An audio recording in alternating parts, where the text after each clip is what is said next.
अस्सलाम वालेकुम। तो क्या हाल चाल है। प्रीवियस लेक्चर में हमने एफएससी पार्ट 2 केमिस्ट्री चैप्टर 1 के 3 इंपॉर्टेंट क्वेश्चन जो हैं वो डिस्कस कर लिए हैं।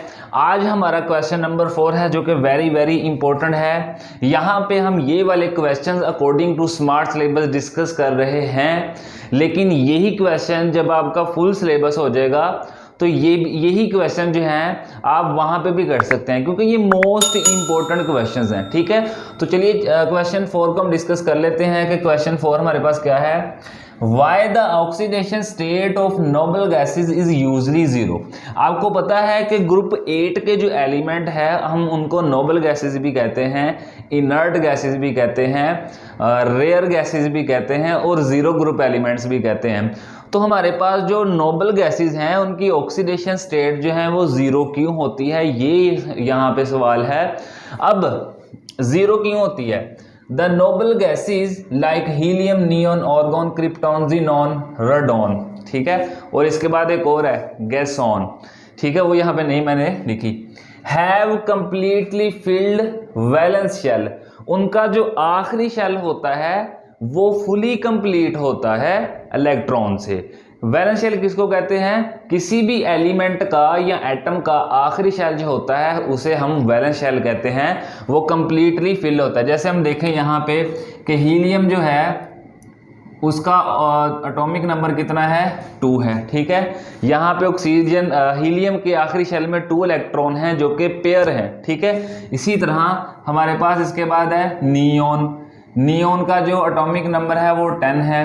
ठीक है, नियोन के भी आखिरी शेल में 8 इलेक्ट्रॉन हैं और 8 इलेक्ट्रॉन जो हैं हीलियम के आखिरी शेल में वो क्या है? पेयर की फॉर्म में है। ठीक है, इसी तरह यहाँ पे अगर हम बात करें नियोन ऑर्गन की, तो ऑर्गन का जो है एटॉमिक नंबर 18 है, तो इसके भी आखिरी शेल में 8 इलेक्ट्रॉन है जो कि पेयर की फॉर्म में है।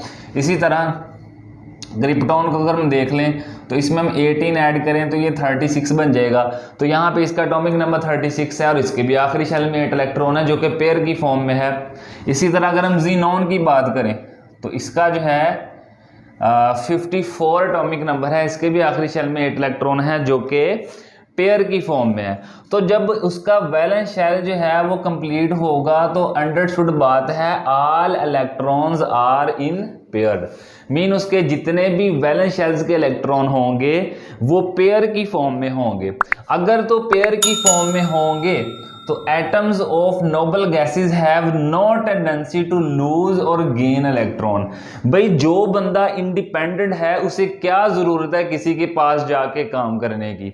ये जो नोबल गैसेस हैं ये इंडिपेंडेंट हैं, ये किसी के साथ रिएक्ट नहीं करती, लेकिन एक्सट्रीम कंडीशन पे जाके करती हैं। अब देखो आप इंडिपेंडेंट नहीं हो, आप काम करोगे फिर ही अपना पेट भरोगे। ठीक है, और बाकी पीरियोडिक टेबल में मौजूद जो एलिमेंट्स हैं उनकी आखिरी शेल में मौजूद जो इलेक्ट्रॉन्स हैं वो इनकम्प्लीट होते हैं और पेयर की फॉर्म में नहीं होते। ठीक है, वो पेयर की फॉर्म में करने के लिए और अपने आखिरी शेल को कंप्लीट करने के लिए किसी दूसरे एलिमेंट के साथ जाकर रिएक्ट करके बॉन्ड बना के स्टेबल होते हैं।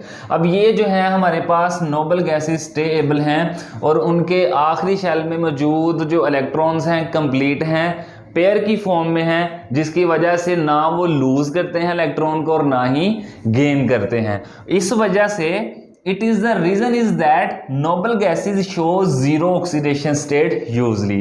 तो यही एक वजह है जिसकी वजह से नोबल गैसेस जो हैं ऑक्सीडेशन स्टेट 0 शो करती हैं। तो चलिए हम चलते हैं अपने नेक्स्ट क्वेश्चन की तरफ। तो हमारा 5th क्वेश्चन है the oxidation states very in a period but remain almost constant in a group. Group में जो है ऑक्सीडेशन स्टेट सेम रहती है, लेकिन जब पीरियड में हम मूव करते हैं तो ऑक्सीडेशन स्टेट जो है वो सेम नहीं रहती, वेरी करती है। ये यहाँ पे सवाल पूछा जा रहा है।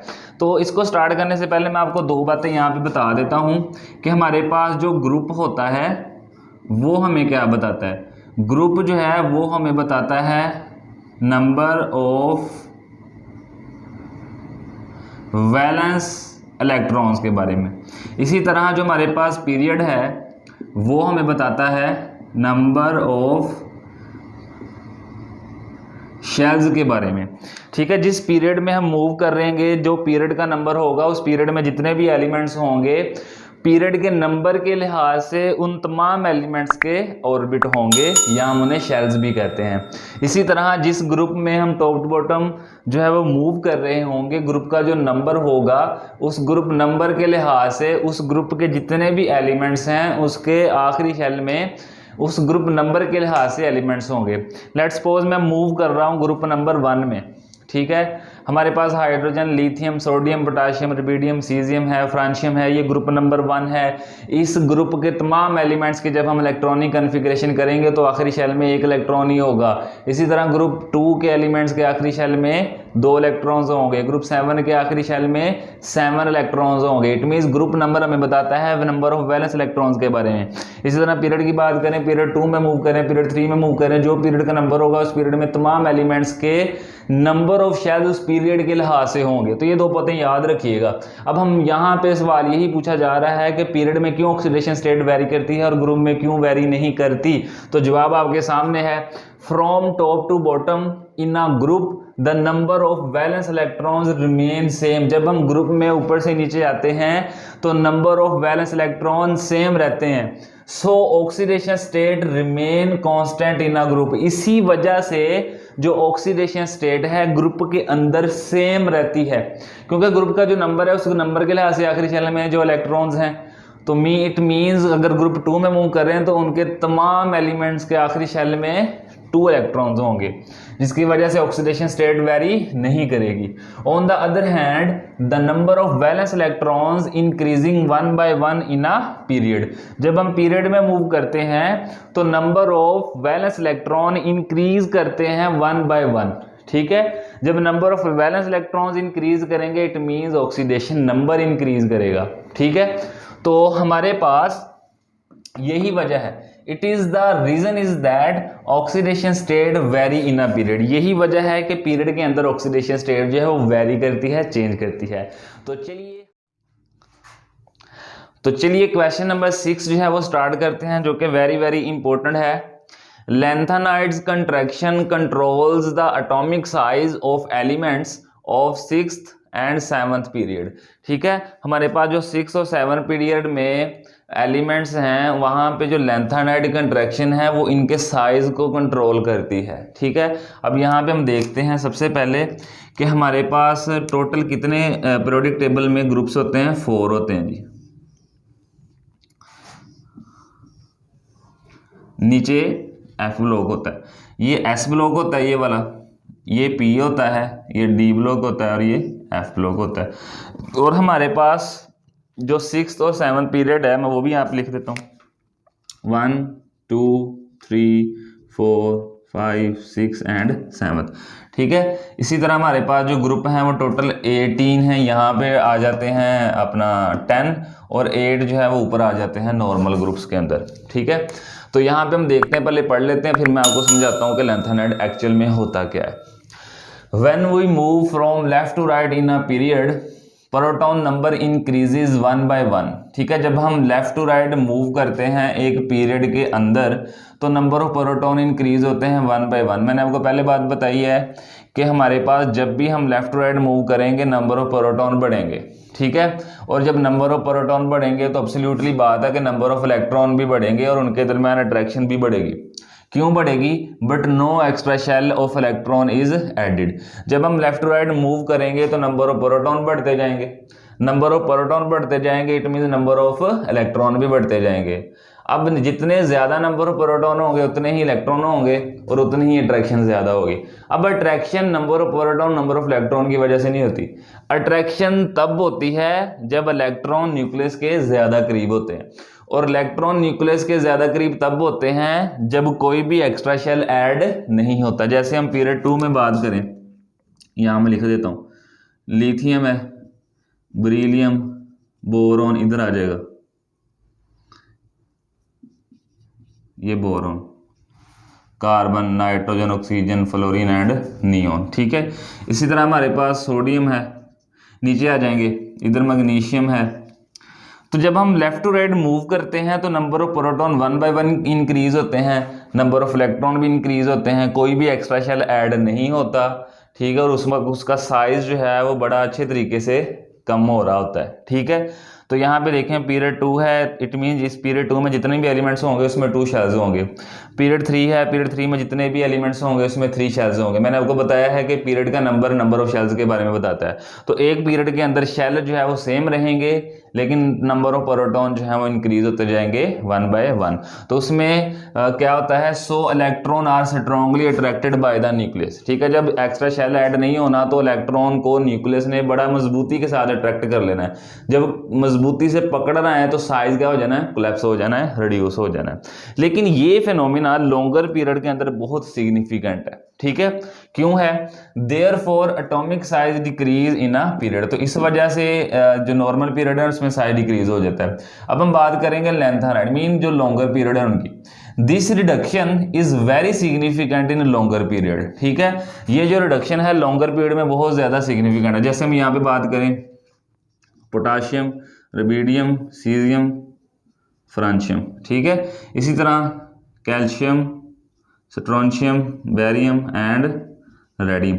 अभी हमारे पास सीजियम, बेरियम है, इसके बाद हमारे पास एक डी ब्लॉक का एलिमेंट है लैंथीनियम। ठीक है, इसी तरह फ्रांशियम, रेडियम के बाद हमारे पास एक डी ब्लॉक का एलिमेंट है एक्टीनियम। तो यहाँ पे अगर आप पीरियोडिक टेबल देखो तो यहाँ पे एक बॉक्स बना होगा। ठीक है, ये जो लैंथीनियम और एक्टीनियम है इसकी एक सीरीज है वो लैदा से यहाँ पे रखी हुई है।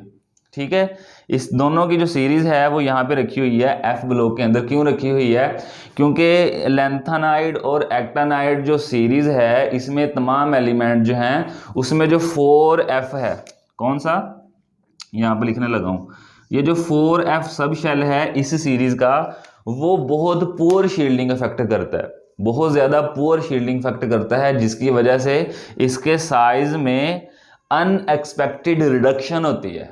ठीक है, मीन एक साइज जो है वो इतना है और अचानक से इतना हो गया। ठीक है, फिर अचानक से इतना हो गया। ठीक है, अनएक्सपेक्टेड रिडक्शन। ये तो एक सीक्वेंस के साथ कम हो रहे थे ना, लेकिन यहाँ पे लैंथेनाइड और एक्टानाइड सीरीज में unexpected reduction of atomic size होती है और इसी फिनोमेना को हम लैंथेनाइड कंट्रैक्शन कहते हैं। और ये होती क्यों है, ये 4f की पुअर शील्डिंग इफेक्ट की वजह से होती है। यहाँ पे मैं स्क्रीन पे शो कर रहा हूँ, आप देखें कि जितने भी हमारे पास लैंथेनाइड सीरीज के एलिमेंट्स हैं उसके एक्सपेक्टेड इलेक्ट्रॉनिक कन्फिग्रेशन देखें और ऑब्जर्व इलेक्ट्रॉनिक कन्फिग्रेशन देखें। एक्सपेक्टेड जो है वो बिल्कुल ट्रू है, लेकिन जो ऑब्जर्व होती है वहाँ पे 5d जो है वो बिल्कुल खाली हैं काफ़ी एलिमेंट्स के, लेकिन 4f में इलेक्ट्रॉन्स मौजूद हैं। तो इस वजह से हमारे पास पुअर शील्डिंग इफेक्ट होता है और जितना शील्डिंग इफेक्ट कम होगा उतनी अट्रैक्शन क्या हो जाएगी, ज़्यादा हो जाएगी। जितनी अट्रैक्शन ज़्यादा हो जाएगी उतना ही उसका साइज हो जाएगा, रिड्यूस हो जाएगा। तो ये जो unexpected reduction of atomic size in longer period है इसी को हम कहते हैं लैंथेनाइड कंट्रैक्शन। ठीक है, तो यहाँ पे अगर आप लैंथीनियम के एलिमेंट्स देखें तो लैंथीनियम के बाद सेरीनियम आता है। ठीक है, पैरासियोडाइनियम आता है, नियोडाइनियम आता है, प्रोमीथियम आता है। तो ये जितने भी आप एलिमेंट्स देखेंगे जिसके मैंने अभी नेम लिए हैं वो एफ ब्लॉक में मौजूद है और इन्हीं की आप इलेक्ट्रॉनिक कन्फिग्रेशन जब आप करके देखोगे तो आपको ऑब्जर्व निकलेगी जो एक्सपेक्टेड है वो होनी चाहिए। जब एक्सपेक्टेड होगी तो उसका साइज भी जो है वो बिल्कुल सही रहेगा, नॉर्मल रहेगा। लेकिन ये अनएक्सपेक्टेड रिडक्शन जो होती है हम इसी फिनोमेना को लैंथेनाइड कंट्रैक्शन कहते हैं। तो this reduction is very significant in longer period 6th and 7th। It is called lanthanide contraction. तो यही वजह है कि lanthanide contraction control the atomic size of elements in 6th and 7th period. तो ये चीज़ है जी लैंथेनाइड कंट्रैक्शन जो कि वेरी वेरी इंपॉर्टेंट है। आपने इतना ही लिखना है जितना मैंने यहाँ पे लिखा है। तो अब हम 4 क्वेश्चंस हैं हमारे इस चैप्टर के 4 और 5 जो हम नेक्स्ट लेक्चर में डिस्कस करेंगे और ये very very important short questions हैं बोर्ड के पॉइंट ऑफ व्यू से। आपने इसको साथ साथ जो है वो नोट करते जाना।